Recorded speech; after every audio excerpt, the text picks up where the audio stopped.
another one was P7, another one. So this system of blocking children from studying for 14 years must stop. Must stop. The people who are behind it must stop. Because they are really, if children don't study, then how would you modernize? We are engaged in ignorance conservation. Uganda is famous for conservation. We have got national parks and so on. But now we are also targeting another conservation, to conserve ignorance. Why? How can children go out of school? Why? I've been trying to talk politely to head teachers, foundation bodies. There's a group called PTA. But to modernize, every child must go to school and stay there. Then secondly, everybody must be involved in wealth creation, either as an owner or as a worker. So if the two channels, prosperity for all, that's what we are, these are not new slogans. We were, even in the past, we said prosperity for all. Everybody to be involved in commercial activities on one side, but the other side, education for all. Then we shall take off. Yeah. We have already moved. We have a very strong economy now. You can see everything is made here. You who drink alcohol, I can feed all of you whatever you want. All the alcohol. The ones of sodas, those ones, they can't complain. Okay. Sugar, cement, mitaimbwa. That's how you judge economy. How else do you judge economy? All those are being made here. Soap, what? Plus the big things now, vehicles. How can you not see that this is a big change?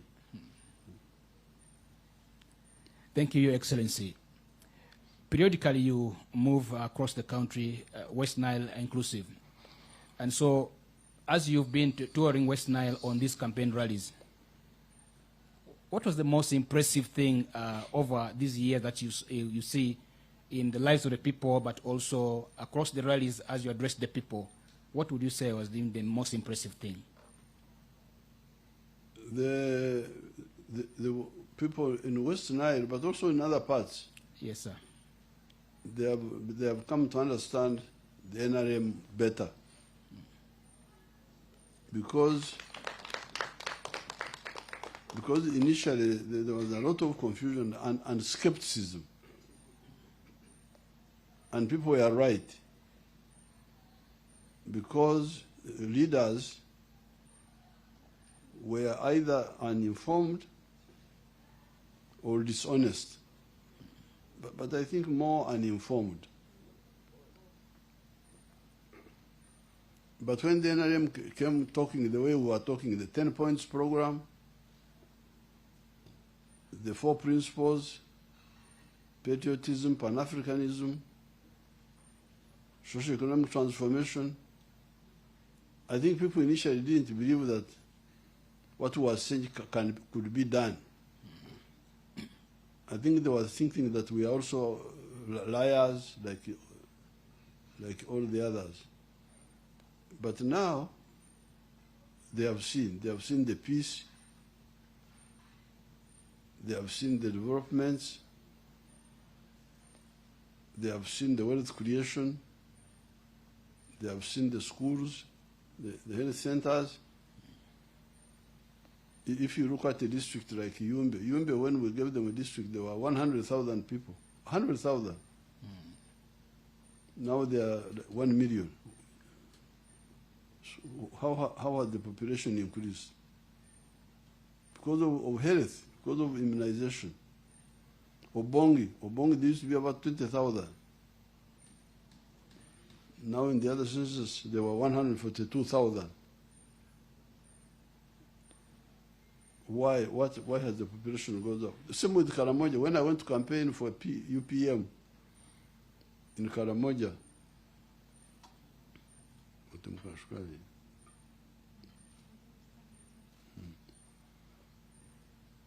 in 1980, Karamoja had only 190,000 people. Now there are more than 1.5 million. So because of minimum health, not even too much, but immunization, just immunization. Already you can see the impact. Population has gone up. Life expectancy has gone up. In the past, you fellows, you were dying at 43. That's why when I was in my 30s, they started calling me Museveni, because they thought I was about to die.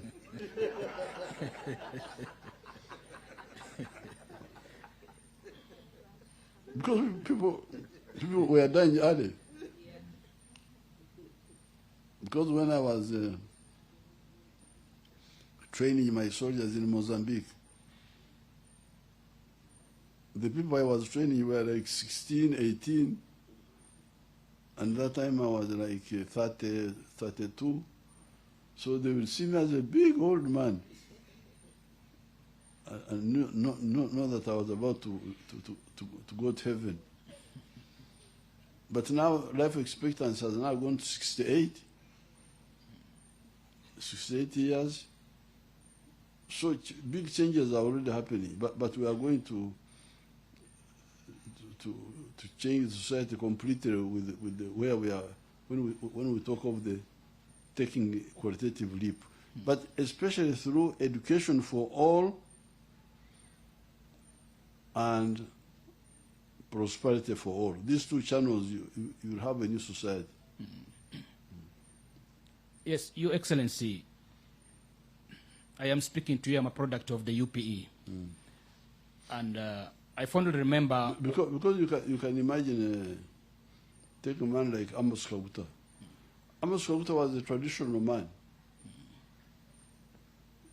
a cattle keeper. But by just educating his children, now the Kaguta group are a modern family. They are no longer traditional now. They are middle class. If you go to the Kagutas, you will not find a traditional anymore. Through the two channels, education and economy, money economy. The first time Mr. Kaguta joined the money economy was 1989, when he started selling milk. I think by that time he was like 70 years old. A man who was born 1916 was outside the money economy. I would say in Luo, I speak more Acholi because the Acholis have been making more trouble. So the teach, may each keken, working only for the stomach. How do you say it in Lugubara?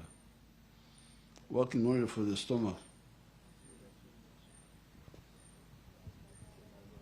Azingazu aleni. Azingazu aleni. That one.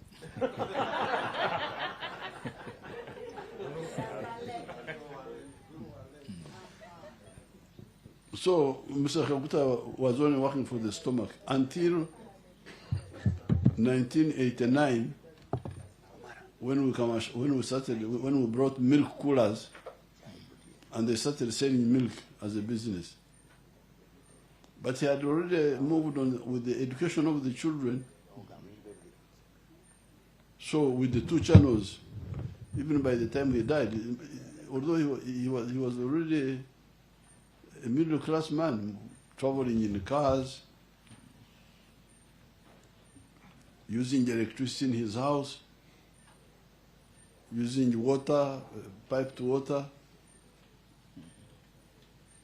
The families can change very quickly,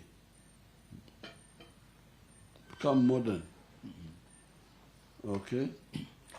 Sir, the example I was bringing about the UPE is about how it brought hope to many people, including myself and many other children of Uganda. You often speak about diagnosis. Today, when you speak about the UPE, there seems to be other, the hope that we had in 1997 when we went to school from the UPE doesn't seem to be the same hope that we had by then. Because for you studied free. Yes, sir. Yes. That's how it started. You who started studying free, then these people started bringing money back. Of course, I have never agreed with them, but also I have never fought them. At one time, we even passed a law making it illegal to charge money. There was a law passed by Parliament on my request, but it was not implemented because at that time we had so many problems: the war with Sudan, coin, so many things. So sometimes, because of so many things, we may go slow on some of the other areas. But also to give people time to see their mistake. So that's why I started these skilling hubs. The skilling hubs I started is a resistance. You know, I'm a member of the National Resistance Movement. A serious one. So when I see people playing games, I say, how do I resist? Either peacefully or violently. This time it is peaceful. So people were sabotaging free education, using this, because in the school system, I am in partnership with so many people. Members of Parliament, DEO, district political leaders, PTA, foundation body, these are all there. Now, they don't accept my opinion. I don't know why, really. They don't accept. I say free education, they bring back money. You who studied first, you studied free for some years. Then they brought back. So that's why this time, I started these skilling hubs. And you had the testimony of those people. Somebody who dropped out of P1, he's now, I don't know what, carpenter and joiner or something. They were giving testimony in Moyo and in Obongi and everywhere. They're giving testimony. So now this is a peaceful way. I'm now showing you, all of you people, you see what free education can do. So I hope this time we are going to have a convergence. They give the pretext, oh, they didn't have enough teachers. Why don't you come back and tell us? Why do you quickly go to hire your own private teachers and then start charging children money, and then they drop out of school? So it's part of the struggle, my young friend. It's part of the struggle. You know, the other woman, our grandmother, Eva caused us problems. When she messed up in the Garden of Eden, and herself and her husband were thrown out. God threw them out. Then God cast us. From now on, whatever you eat will come from the sweat of your brow. So we are sweating. It's part of the sweating. This one is saying that it's part of the struggle. We are struggling, but I think now we shall enforce it really seriously because people have seen the mistakes. They have seen the mistakes, and my skilling hubs have shown that these children you had thrown away as not much, they are very useful. From within 6 months, you find they are doing things which the ones of the university cannot do. A university graduate cannot make a shoe or a chair or what, but these children can do it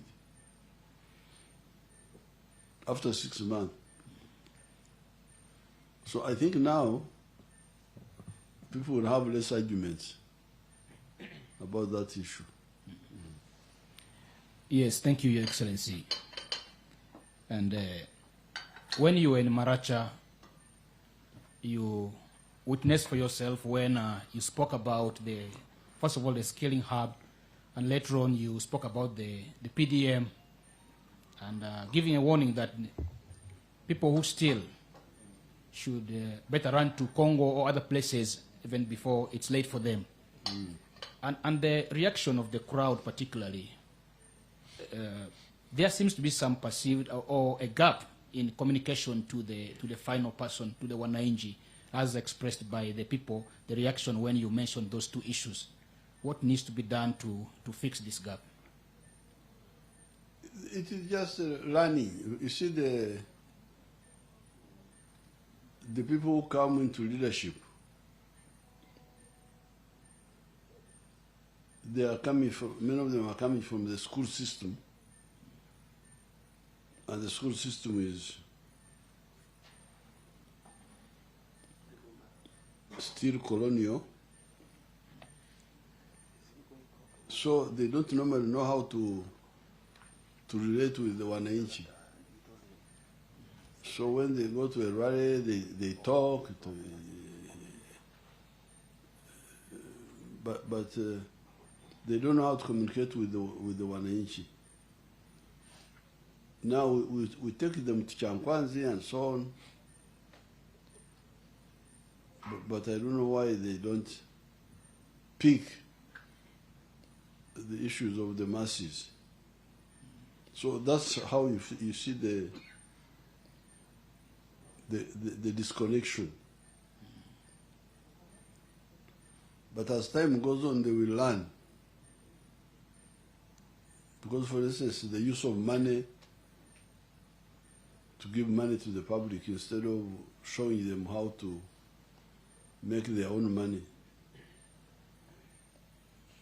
I'm sure members of parliament are beginning to see that it's wrong. Because it's very terrible. And it's very dangerous. Because it renders the members of parliament very financially disabled.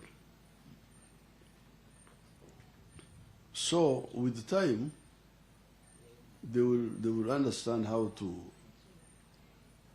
be with the people. And it's very easy to be with the people. Like, for instance, I'm supposed to be campaigning, but me, I use my campaigns to educate my people. So, like in the case of Maracha, don't you think that we reconnected with the population? Because they wanted to kill the other Kagar, the RDC. Yeah, the deputy RDC, sir. Deputy. Yes, sir. That Kagar was almost killed. But I changed it around. I became the prosecutor. So I joined the people. And by the end of the day, the people were satisfied. And my auditor has come from Kampala. He's here. My auditor is there. We shall go for them. Somebody had started whispering to me that there are those who go to, initially that the first PDM money, the ones who are giving it out were not insisting on the 1 million. Okay, we shall see whether it was policy or stealing. But today we were in Moyo. You saw the woman who spoke on the screen. She said she had got 800,000. What had happened to the 20,000? I told, Museveni, you left an assignment to be executed, which has been executed. I don't know whether with your permission I could report now or later. Yes, report. So that these rumor mongers take it up. Your Excellency, the lady in Moyo, her name is Dipio Agnes Santos. Her phone number is 0781 836670. She resides at Lama Village, Aluru Parish, Aluru Sub-County, Moyo District. And this is our story. In 2023, a meeting of the Paris PDM Circle was convened. In that meeting, the people were sensitized about PDM. Immediately after the meeting, an assessment was done by the Paris Circle leaders. And for her, 800,000 shillings was approved. Your Excellency, this was before Cabinet, through your guidance, took a position that each beneficiary of PDM should get 1 million shillings. Okay. Yes. Now, according to her, she received in December 2023 800,000 shillings in her phone. When she went to withdraw, she was charged 20,000 for withdrawal, and she received 780,000 Uganda shillings. I asked her whether anyone demanded to be given any share of the 780. She said no. I asked her whether she has already started paying. She also responded no. Now, our enterprise that she had selected was goats rearing. Out of 780,000, according to her, she bought 6 goats at the beginning. The 6 goats produced 21 goats, according to her. Now, out of the 21 goats, she sold 5 goats, and currently she has 16 goats. The proceeds of the 5 goats that she had sold were used, 1, to pay school fees, 2, she bought 4 local breed chicken, and currently now she has 20 chicken, according to her. She also bought 1 pig, which has now produced 8 piglets. Humble request is that she be helped with improved goat's breed. That is our story, Your Excellency, and I beg to report. So in this case, it was still a policy indecision. There was no stealing. At one time, they were saying, "Oh, we judge to give this one." The committee should judge to what to give her. But when we came in, I said, no, they must all get 1 million. Then there was the issue of the banks deducting on the 1 million. I stopped that one later. I said the bank charges must be paid by the government. So the government sends more money than 100 million, than 1 million per person. But part of it is to pay for the bank charges, so that the borrower gets 1 million. It is the government which pays the charge. Okay? Thank you, Your Excellency. When you were ending the rally in Yumbe, with a very clear emphasis, you spoke about 4 also words. Peace, you spoke about development, you spoke about wealth creation and jobs. 4 key issues with which you ended your... This is a community that you have engaged over time from the periods of war now into the period of prosperity that you clearly spoke about. But then you also somewhere spoke about the differentiation between development and wealth creation. What needs to be done to ensure that this message reaches with the clarity you always spoke with? The best way is some examples. If some people, for instance, when I look at the Ankole area, by 1959, when I came to Mbara High School from the village, all the Banyankwele were, what do you call sleeping? In Rugubara. Oduko. They were Oduko. Yes, sir. Asleep. Iki Odua. Odua. Asleep. Odua. Okay, but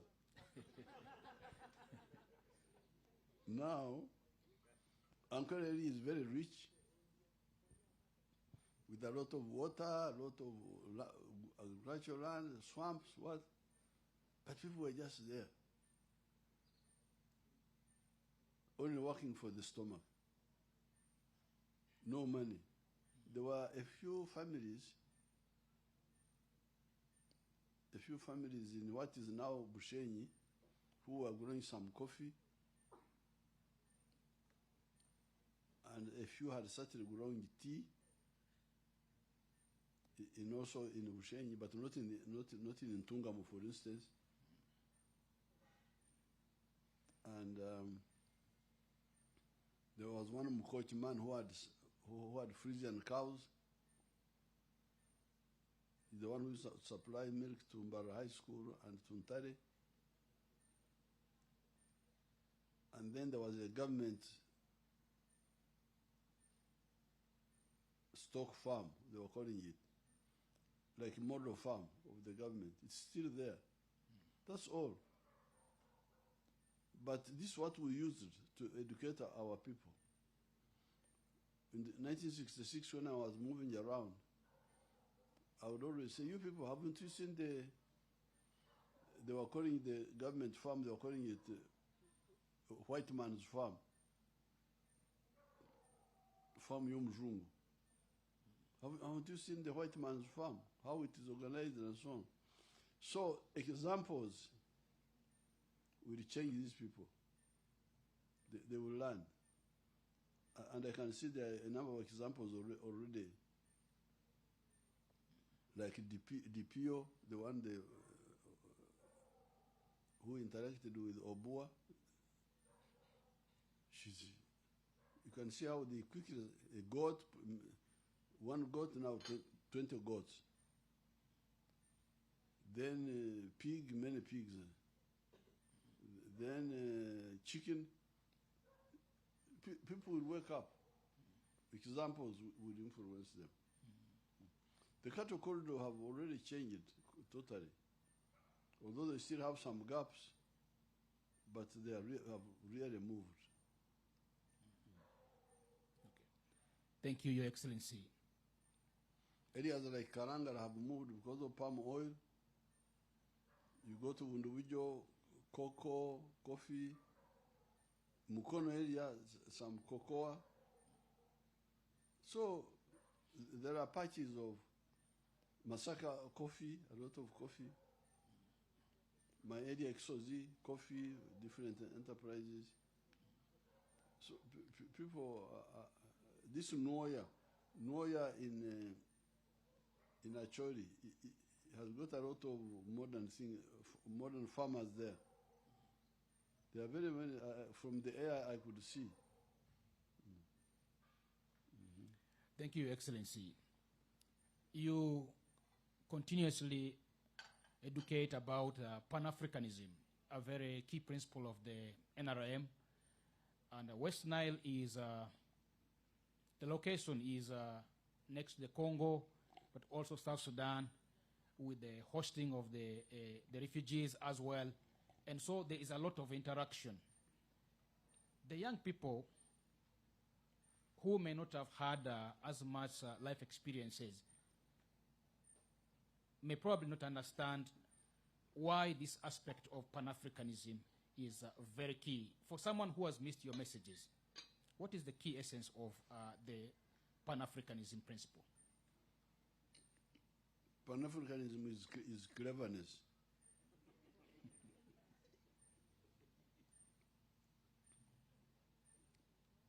A clever man knows what will help him. Because me, I am a wealth creator. From birth, by the age of 4, I was looking after cows. So, I always looking at the whole thing from emotional side, but also from the economic side.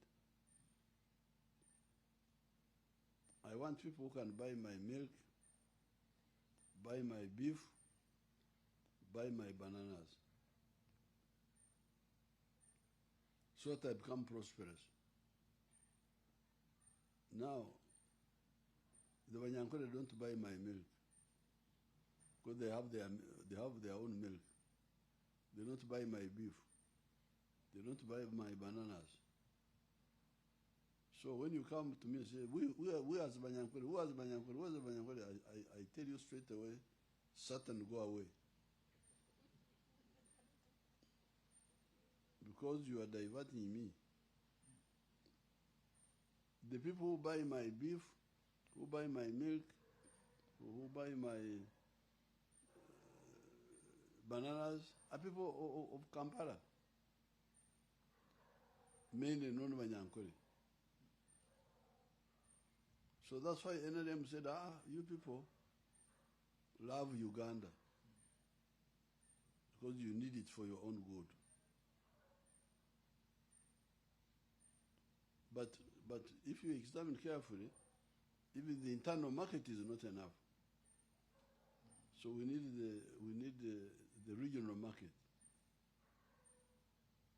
And how will you get the regional market if you do not promote Pan-Africanism? You check here in Arua, how much business is going to South Sudan? How much are the South Sudanese buying from us, from our people here? It must be a lot. So Pan-Africanism is cleverness. How to ensure a market for our products and the products of our brothers. It is economics. Okay? Yes, Your Excellency. You spoke about rumors, and you clearly told the people, this is a this whole thing should not be about political actors who come and they're just spreading rumors, and some who, like you just said, they are saying oh yeah and oh yeah and oh yeah, but the key message doesn't come out clearly. Going forward into the election of 2026, 2031 rather, what would you like the people of the region, because many political actors are going to come, 8 candidates across board, what key issue would you like the people of West Nile to pick, apart from what you have already mentioned, so that they give the mandate to the NRM come 2026, 2031? No, they pick free education for our children in government schools. They pick household incomes, commercial incomes. Because I've been flying over,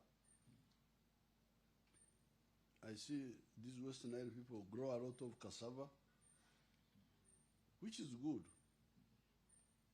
Because cassava is a food, but it also has got cash. With Archbishop Odama, we have a project of cassava in the Acholi area, where we are making starch out of cassava, and also making ethanol out of cassava. So cassava is good, both food and commercial. But I want them to add coffee, to add cocoa. And I don't know why they don't look at cows, especially the dairy cows. They would get a lot of money. And fish farming. I'm going to organize fish farming for them.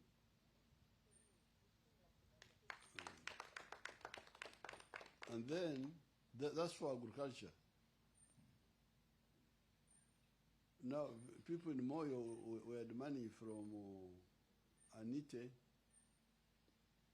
I think even the one of Yombe yesterday, see, industrial park. But industrial park of an area must be based on the resources of the area. Like if you see the industrial parks in Mbarara, they are around milk, cheese, what. So in order to have a successful industrial park here, it must be there to process what the people are producing. Yes, cassava is one. Suppose they have coffee. Suppose they have fruits. Suppose they have milk, fish. Then the industrial parks, factories will now be processing these ones here. But if you are not producing anything, what will the factories process?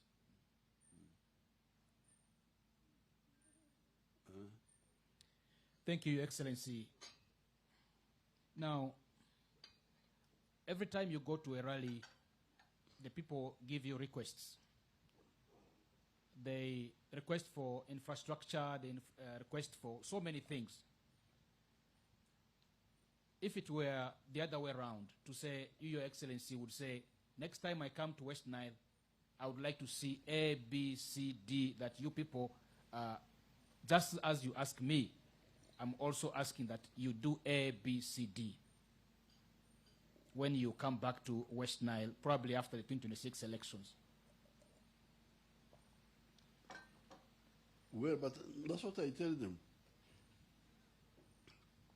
Although I don't give them as an order, but those videos I show them the forest creation, I'm telling them that's what I'm doing actually. Saying, yes, I am doing the roads, but you do the homestead income. That's my message to them. I'm tasking them by educating them.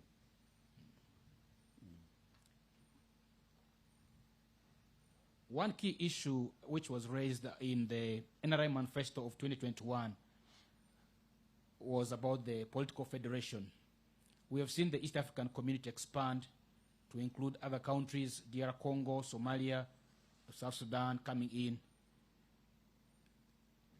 And so in the next term, can Ugandans, but also their neighbors, have an assurance of the political federation? But we are also discussing with our neighbors one of the principles we are discussing is the one they call variable geometry, whereby in case all the other members are not ready, those who are ready move forward.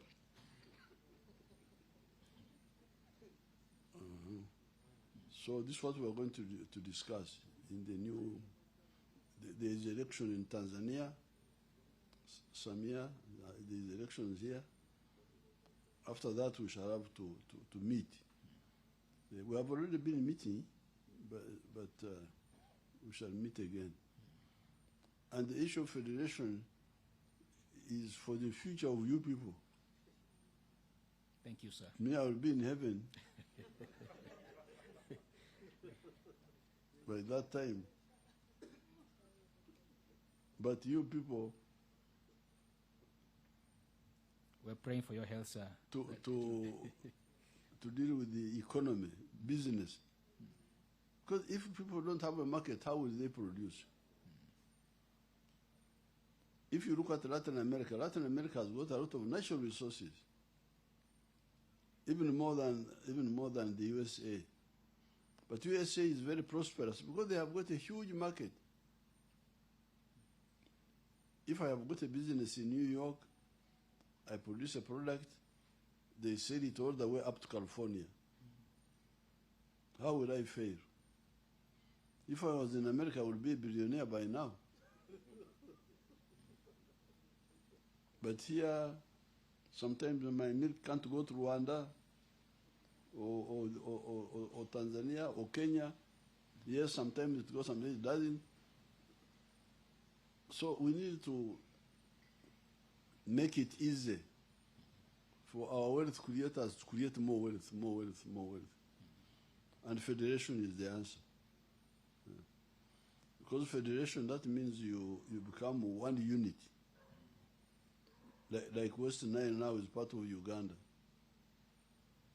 So you cannot put a tax point at Pakwach. We shall not allow you. So a product can move from Kabare all the way to Oraba without paying tax. And that helps the business.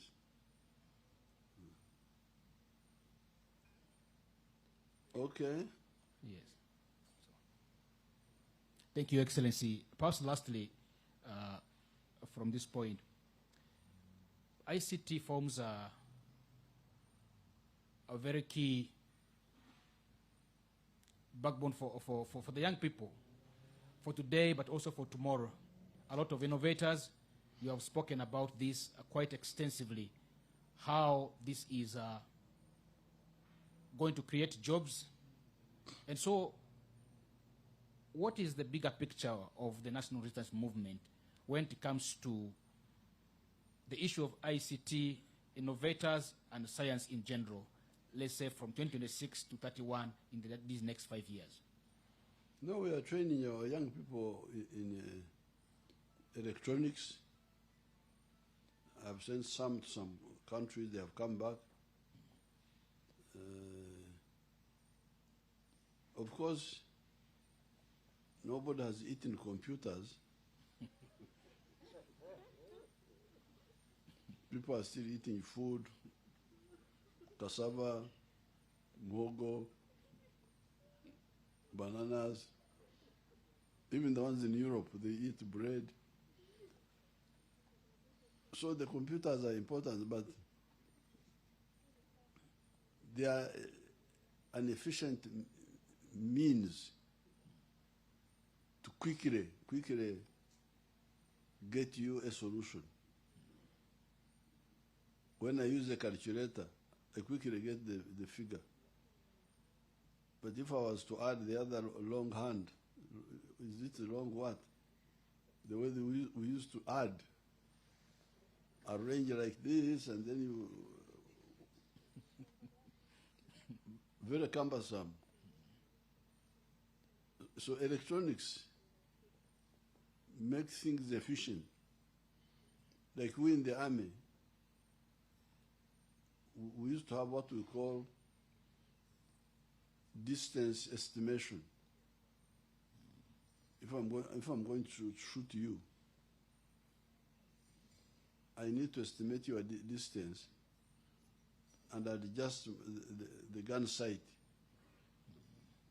to that distance. And in the past, it was not easy to judge distance. So sometimes they would say, if you can see somebody's eyes clearly, that means you are so many meters away.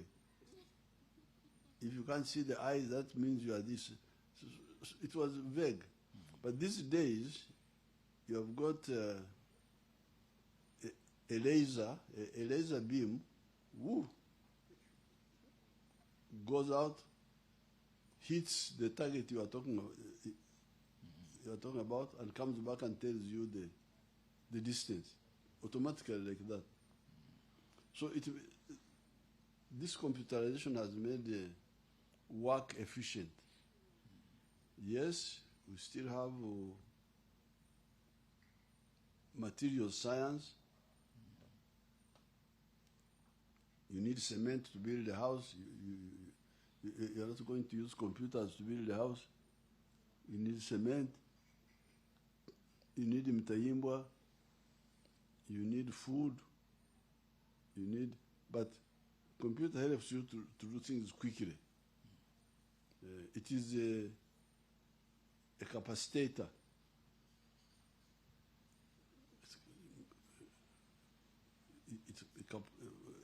It facilitates things to move fast. But there must be things to move fast. So don't get lost. Don't get because this is normally what happens to Africa. They come with a wave. They go with that one. So when I've been hearing about computers, you people be careful. Have you eaten computers? If you have not yet eaten computers, don't forget muhogo now. Don't abandon cassava and say that they are now computers. Please. Keep muhogo. Let's use the computers to show us how we can more efficiently grow cassava, but not abandon it. Okay. Your Excellency, I'll request with your permission, a few colleague journalists had questions which the coordination is being made before your final message. If maybe a few could be asked, and then you'll be able to deliver your final message. Let's have a total of 6, no more than 6. Okay, sir. 3 boys and 3 girls. Okay. We'll start with Joseph Odama. Joseph Odama. Please use that microphone.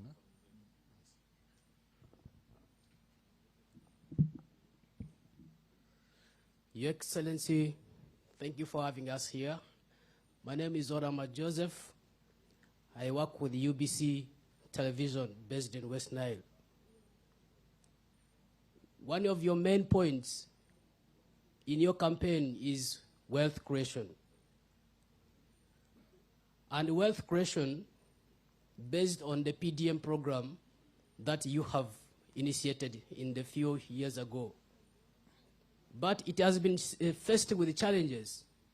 And one of the challenges is the population that an area like a parish inhibits, in the sense that a bigger population will not be able to benefit from the 100 million given yearly. To that reference, some of the leaders in West Nile have been asking you to, if possible, grant more administrative units, although there's a ban on the creation of new administrative units, what commitment do you have to relay to the people of West Nile? Arua City is the center of business in West Nile, maybe second also to Kampala, and it is the center for aviation. We can see Arua Airfield, which is in the plans of government for elevation to an airport. People have been asking us when we are doing interviews outside your pavilion in the centers where you have been going for your campaigns. They have been demanding that if through you in this campaign you can make a commitment for elevation of Arua Airfield to an international airport, may you have a say about some of these too. Thank you. You see what I need to warn you against is touching too many things in planning. It's very dangerous when people touch so many things. Me, I am a bushman, and the way we survived was prioritization. You must prioritize among priorities. And you need to give me another medal. You have already given me some medals, but you could add another one. Because in 2005, I saw the danger. And after the election of 2006, I called the NRM people in the statistics house. I said, you people, you are going to get a crisis. There was already a crisis of, do you remember load shedding? Electricity which was not there. So I persuaded them to put more money on the roads, more money on electricity. You can check how much money by 2010, how much money we are putting on the roads and how much we are putting on electricity compared to water. For instance, water was getting less money. Is it because I didn't believe water was a priority? Yes, water is a priority, but if you can't do everything at a go if you don't have the money, why don't you choose what you can start with? Now, the reason I chose the roads and electricity was that in order to get out of poverty, we need more factories here. And what will bring factories more? Water or electricity? Electricity is the one which will bring factories and the roads. So yes, water is very important, but in order to move by bringing investors here, electricity was more needed.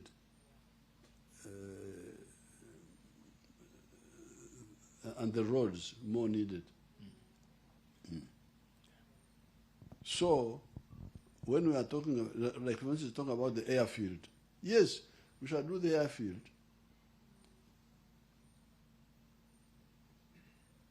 But what do we start with? Do we start with the, like for instance, the road from Nebi? I hear from Nebi to Goli to Zombo, I hear the road is not so good. So what do we do now? Do we start with that road, or do we leave it and do the airport? Yeah, because the road means agriculture. It's not that the airport is not important, but if you don't have enough money to do all, what do you do? If you can do all, good. But if you can't, you must prioritize. But the airport, we shall do it. We shall do it. We can even use the private sector, like the Chidepo Airport.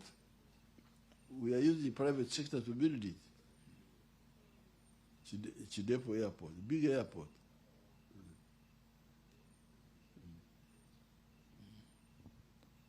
Okay? Thank you. Richard? Richard?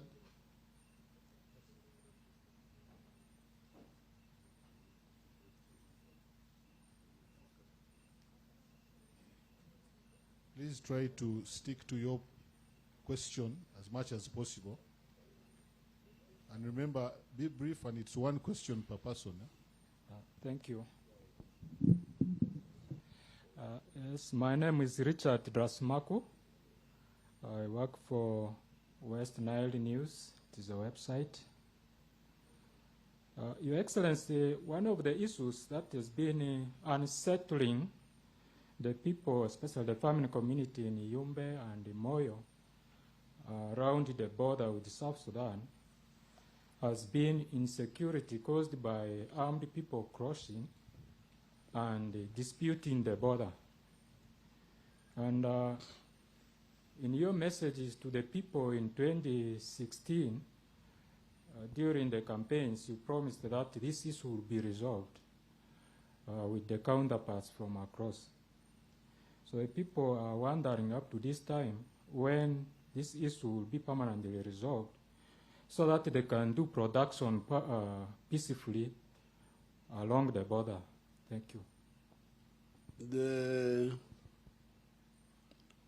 Thank you for the question. I will check the latest, but I discussed with President Salva Kiir, and the team is supposed to be moving along the border, but I will check. Next time when I'm in Adjumani, I will talk about it. I will have got information. Robert Adiga? Those are how many? 4? This is the This is the third third, question, Your Your Excellency. This is the The third, sir. third. Yes, sir. So we are now going to the women, to the girls. Yeah, thank you, Your Excellency. My name is Robert Adika. I work with Vision Group. I'm based in Arua. My question is, given the overwhelming support that has been demonstrated by the people of West Nile towards the national resistance movement, when you look at the patterns of elections from 1996, where the NRM attained about 35%, to about 68% in 2021, and also the overwhelming support that we are witnessing in the current rallies. The concern over the years has been that the region has failed to catch up with the rest of the country, both in terms of not being fully recognized as a region of its own, and also in terms of the political and civic appointments. So is there an assurance, given that now the region is fully the home of NRM? No, I also we can select leaders from Arua, from West Nile. At one time, I appointed Dr. Drico, second Deputy Prime Minister, Dr. Drico.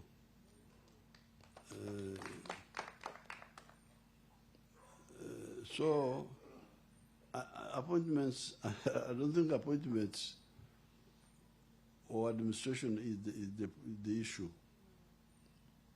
I've told you that image which I gave you of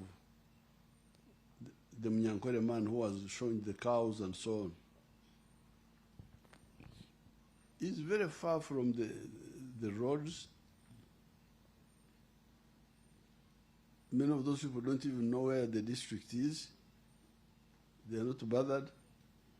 What they are bothered with is peace, so that their products reach where they are supposed to reach.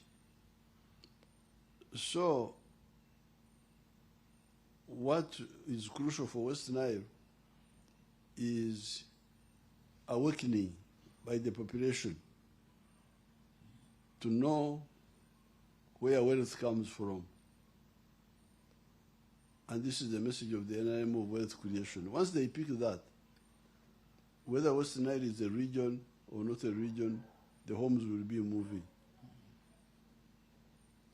when I moved to Raichtura in 1967, the district was in Mbarara. Ankole was one district.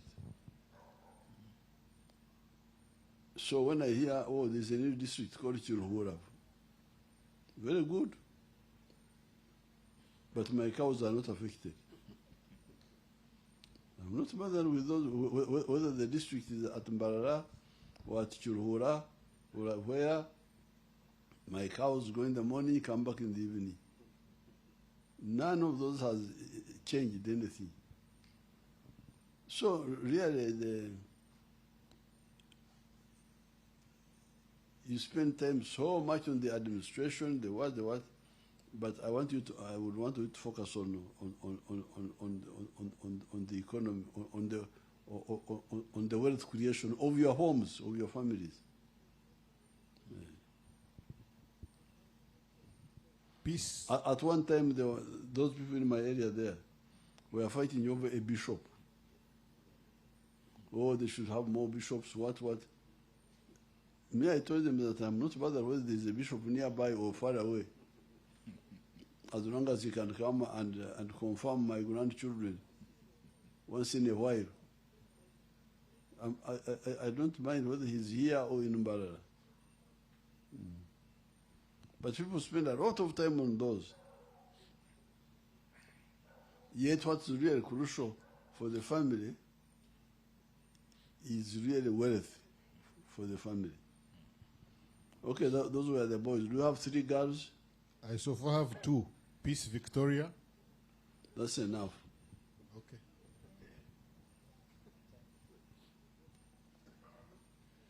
Thank you, Your Excellency. My name is Peace Victoria Yotaru. I work with UBC West Nile. Over the years, we've seen industrial actions from teachers to nurses to doctors. And recently, for the past 1 month, the teachers have been for the industrial actions. This is greatly affecting learning in schools. Is there a way this can be addressed, maybe through minimum wage to the civil servants? Thank you, Your Excellency. That's a trap.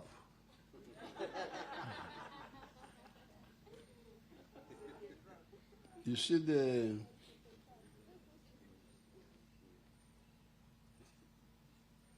body is very important. Body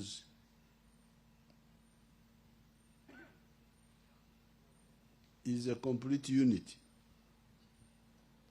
Each part playing a role. The muscles, the eyes,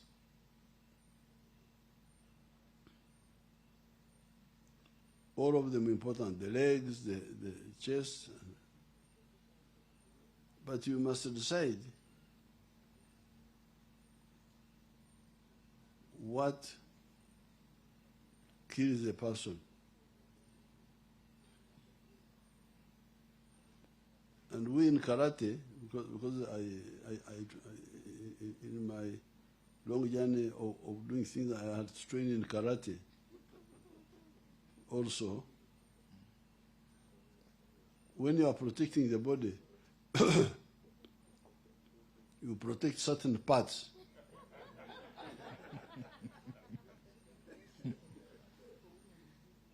The whole body is yours. There is no part of the body which is not yours or which is not important. But the karate people said, if you are hit on the arm, you will survive. If you are hit on the leg, you will survive. They are all yours. But this is what the Wanyankwere call a cheeto, where somebody strikes you and you die. And those places are known. So therefore, even when you are talking of salaries, there are parts of the public service that are so crucial for the economy now to move, to keep moving. It doesn't mean they are the most important. It means they are the most needed now.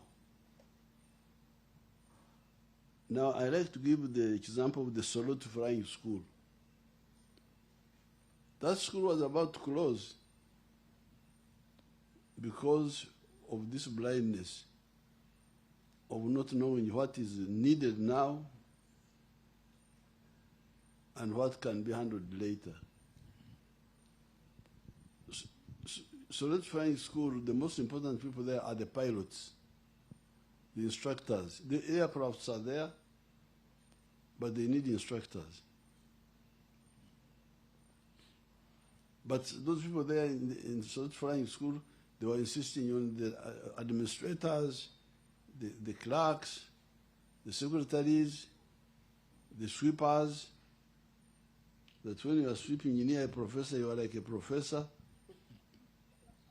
A sweeper is a sweeper.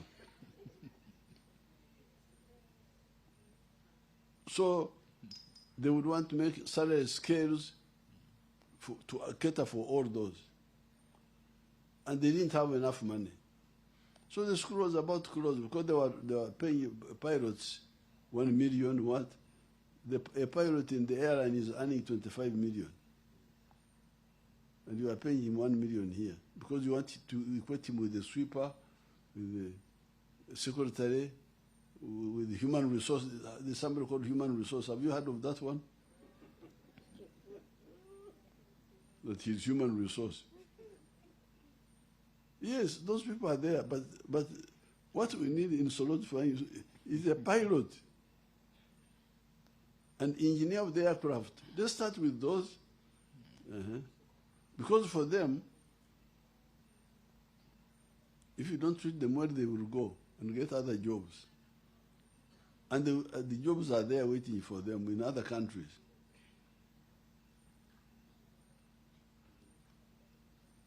But the one of history, if he doesn't get a job here, he may not get it elsewhere. Because there are very many arts people. So therefore, the pressure to, you are talking about minimum wage about what? You are talking about minimum, repeat your question. No, the other one.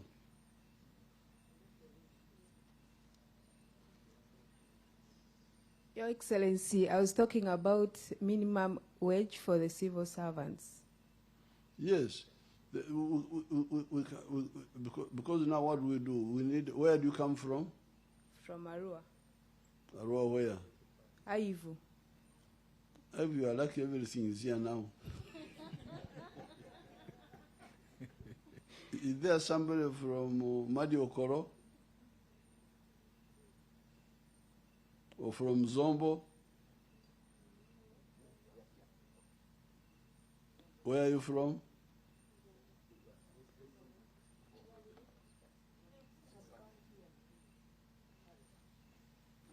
Yeah, thank you very much, Your Excellency. I'm from Zombo. The sub-county is called Jangokoro. Yeah. Now what do we do? What's your name? My name is Dennis Oringi. I work for One Law TV under Vision Group. Oringi, like the former minister? Yeah. Was he a relative? Not really. But we are all Alur-speaking people. Oringi. Now, what do we do now? Because our daughter is proposing that we give more money to the civil servants. But I need to do Nebi, Gori, Zombo, Paida, Vura Road. So what do we do now? Thank you very much, Your Excellency. When you started your speech, you started by talking about the education and human capital development. I think the road needs human beings to walk on and to use. So therefore, the two, human capital development and the road, they're all very important, and we cannot ignore any. Now, Mr. Zombo, don't mix me up.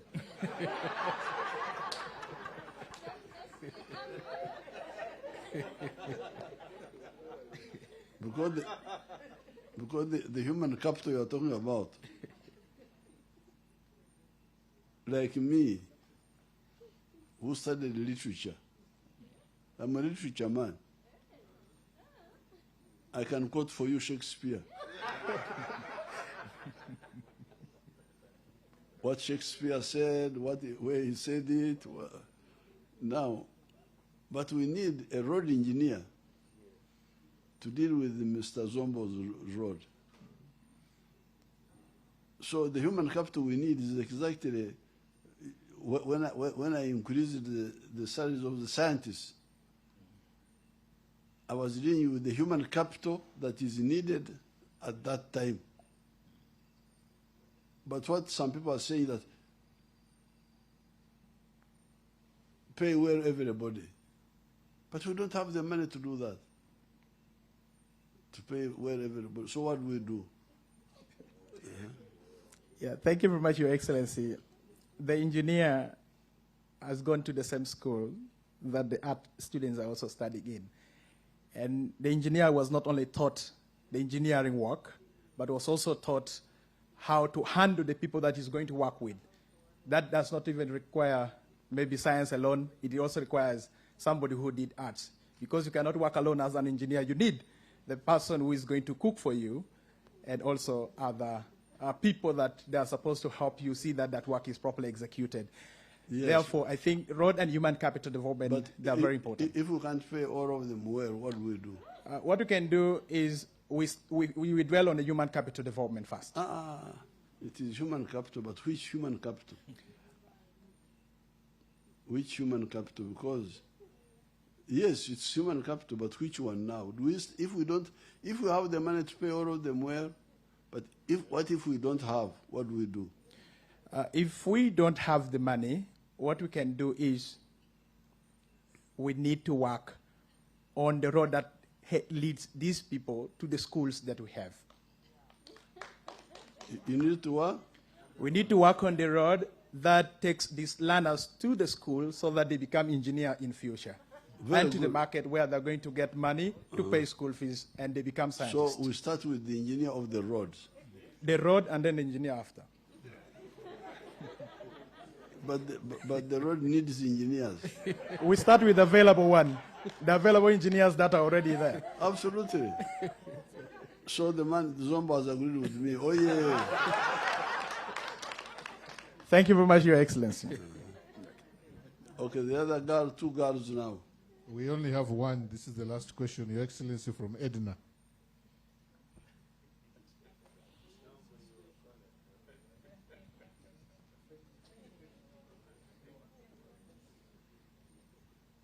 Don't worry, you people, I'll come and quote for you Shakespeare. Good evening, Your Excellency. I'm honored to be here. My name is Edna, PH. I work with Vision Group, and I am based in Nebi, but I also moved to Zumbu and Pakwach. Yes. I'm originally from Pakwach.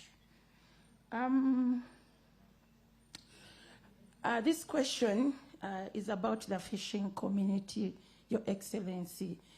I am, like I said, I come from Pakwach. The cost of living is increasing each and every day just because the fishermen no longer have to go to the waters to fish. I was the other day on your first rally in Pakwach.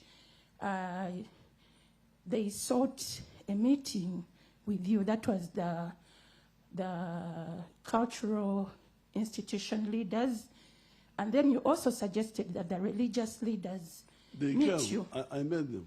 Yes. So I'd wanted to know what was the outcome of that meeting, especially.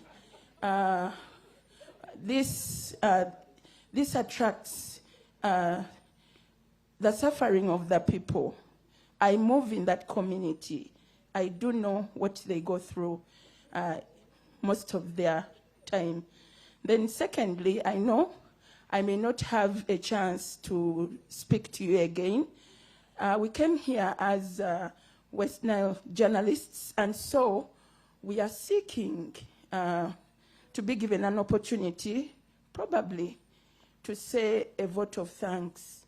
Thank you so much, Your Excellency. Okay. Now, I had a meeting with you see the issue of the fish. I am the biggest trouble causer for the fish.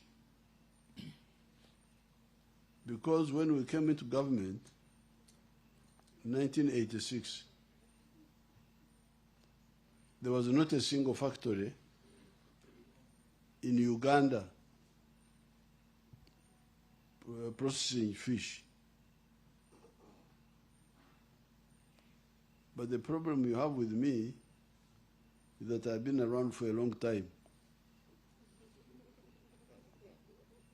So what you people call history, I call current affairs. So I remember that in 1958, from our school in Chamate,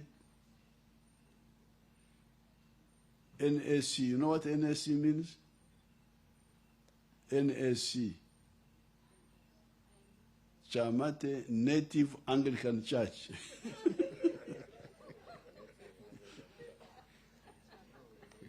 That's what it was called. We were called NSC, we were called Native Anglicans, that we were Native Anglicans. We are local Anglican. So in 1958, I was in P6, and we went as part of a school expedition to the national park, Queen Elizabeth.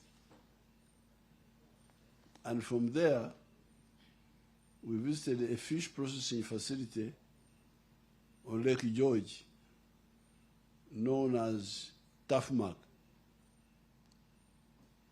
I don't eat fish. I don't eat fish.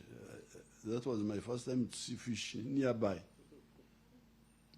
So I saw it there.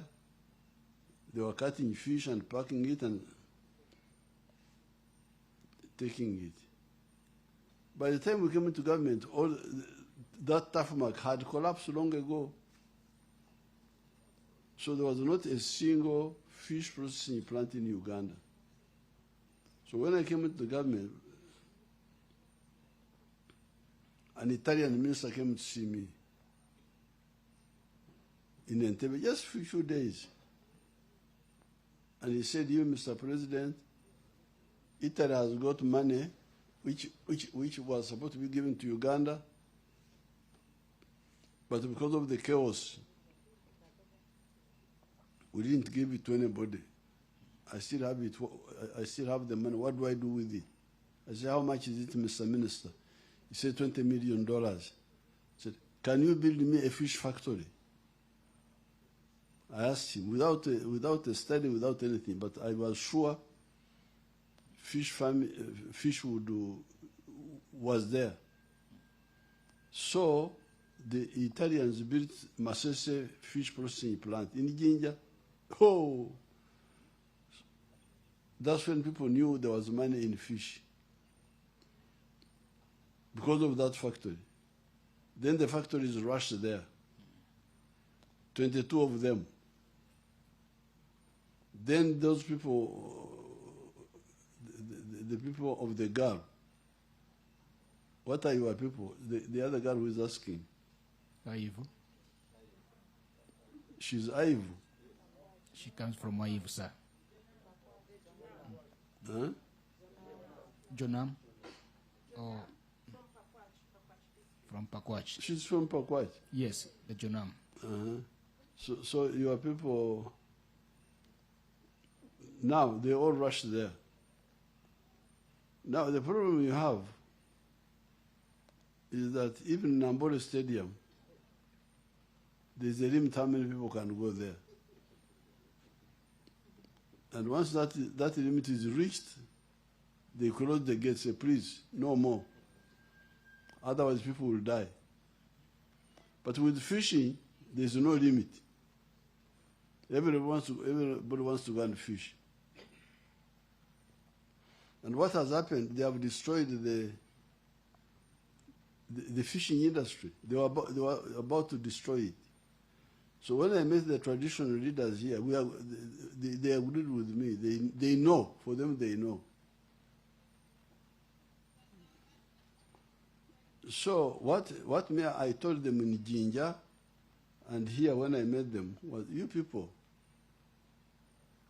don't you have traditional fishing communities? They are there. Why don't we make them our custodians of the lakes, so that we support them, and then they can guide us on how to handle the lake. And people seem to agree with what I was saying. That, and when we were in Jinja with the same fishing people, a woman from Buvuma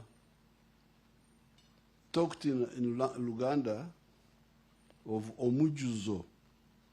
Omujuzo is when there's too many people in one place, or too much water or anything. So, my granddaughter, how can we control that omujuzo in fishing? So that we have got a few people who are licensed, and the reason they are licensed must be clear. Don't you think it would be better for the fish industry?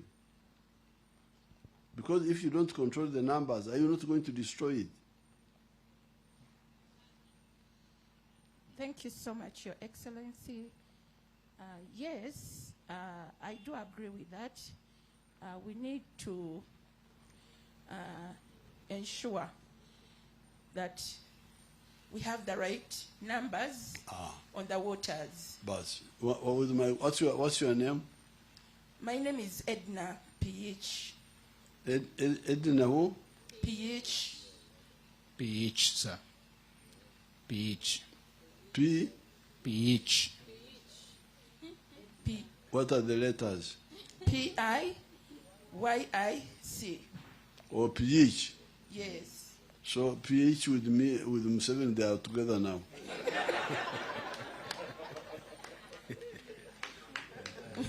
But Your Excellency. Once we agree on the numbers, that even number gets filled, then there's no more, because that's what I'm after. But Your Excellency, as we do that, we also need to get an alternative for the fishermen. Hey. Yes. You can get them, but I want to do fish farming. You saw my video? I showed you my fish farm in Lango. Yes, Your Excellency. You can do fish farming. You can do fish farming. You can do other things. This is not a problem at all. As far as the fish is concerned, in the lake, what is crucial now is to save the fishing stock, not destroy the breeding whatever we call them, areas of the fish, and not overfish, and have a few licensed people because of some criteria who fish and sell to the others and also to the factories. Thank you, Your Excellency. But also, in Pakwach itself, if we are to talk about alternatives, if we are to go to agriculture, maybe, leave alone what you've said about fish farming, the soils the soils. The soils only favor particular crops. And so the people of Pakwach are not as privileged as other people in other districts. So, and also the Wadlai irrigation scheme, it's not yet, they've not completed constructing it. And so the waters from the irrigation canals go to people's gardens. They go to people's gardens, they spoil their gardens, spoil the roads, people's homes. Actually, currently, some people are even homeless. Where? In Wadlai. Wadlai sub-county, Ragem sub-county. That is what is happening, Your Excellency.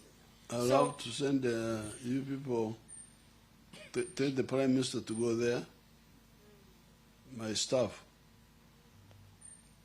get information from that lady. PPS, get information from the Prime Minister will come there and see. Thank you, Your Excellency. But PH with Museveni now, they have agreed on the numbers, that numbers must be controlled. But what I'm told is that, because when I went to Sese, to Kalangara, the indigenous people had been overrun by people from other areas, from Congo, from Somalia. They come and take over the fish. So they are the ones overfishing, actually. Is that true, PH? Have you seen it in Pakwach?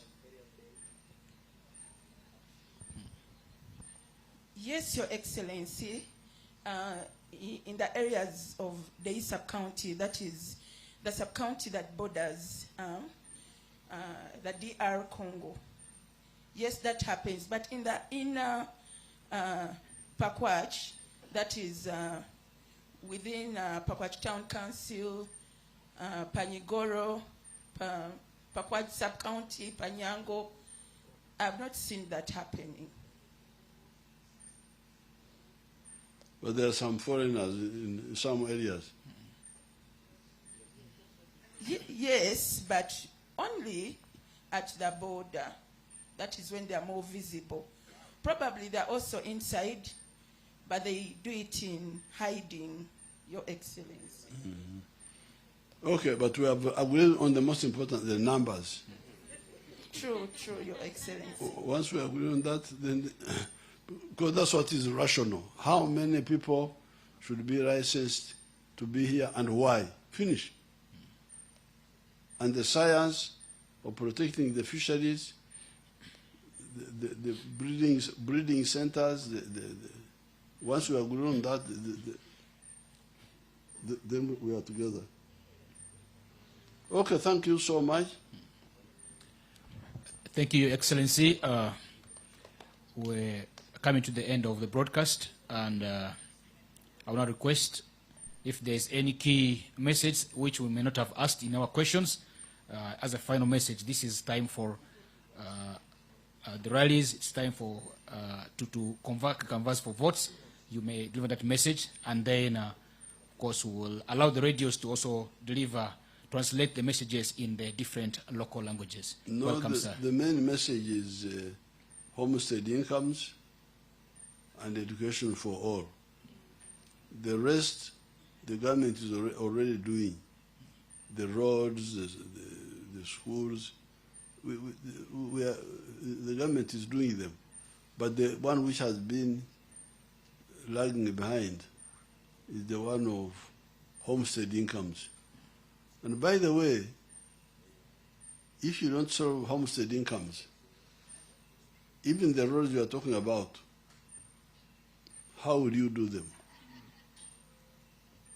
Because remember, government uses taxes to get revenue to do all these, the roads, the health center, the what.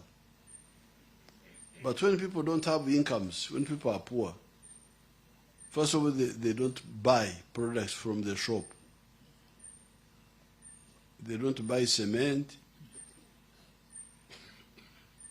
They don't buy textiles.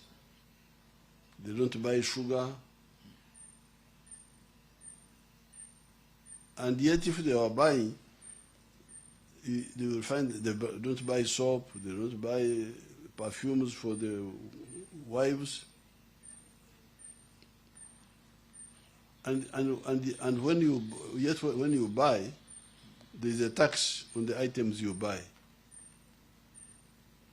So in other words, a rich consumer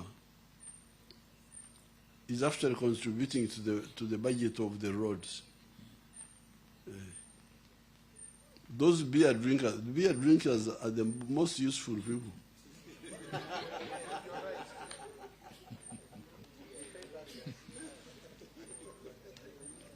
Because each beer has got a tax on it.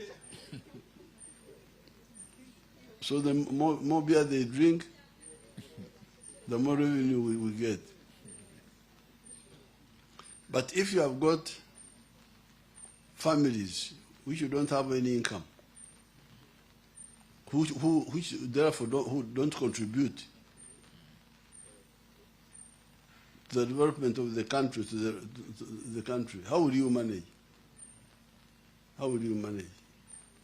So that's why we say, please, seek ye first the kingdom, seek ye first homestead incomes, the rest will be added unto you. Thank you so much. Thank you so much, Your Excellency, for the message. Indeed, like you say, they shall be known by their fruits. And so you've clearly explained the fruits of the NRM government, and as you seek another mandate for the coming election cycle. We'd like to thank the listeners so much. Now we'll allow also the radios to translate this message that you have delivered to the people of the region particularly. And thank you so much. We will leave it here for now. Thank you. Bye-bye.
UBC, inspiring Uganda.